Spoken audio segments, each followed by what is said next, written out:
আসসালামু আলাইকুম, সবাইকে শুভেচ্ছা অভিনন্দন জানিয়ে শুরু করছি মোহাম্মদ হাসান গাজী। আজকে আমরা চলে আসলাম ঢাকা থেকে যে দক্ষিণবঙ্গে আসার যে দৌলতদিয়া ঘাট, সেখানে চলে আসলাম।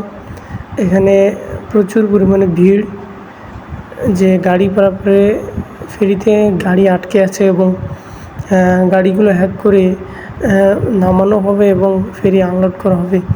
এবং আমাদের যেটা আছে সেটা কিন্তু লোড হয়ে গেছে, আমরা এখন ছেড়ে চলে যাব এবং অন্য একটা ফেরি কিন্তু এখানে লোড হবে। সো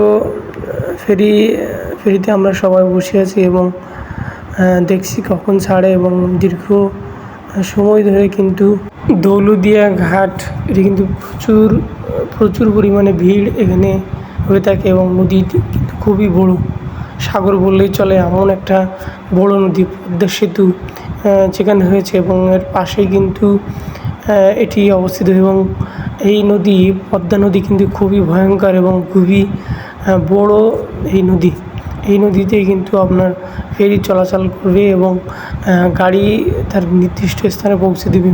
সবাই দাঁড়িয়ে আছে এবং অপেক্ষা করছে কখন অন্য তীরে যে পৌঁছানো যায়। এবং নদীর যে কুল কিনারা, সেটা কিন্তু খুবই মারাত্মক লেভেলে দেখা যাচ্ছে, কোথায় সেটা কিন্তু খুবই আন্দাজ করা কঠিন হয়ে পড়ছে। এখানে এই ফেরির নাম হচ্ছে কাকলি এবং এখানে ড্রাইভার তার কিন্তু ফেরিটি চালাচ্ছেন এবং এখানে যথেষ্ট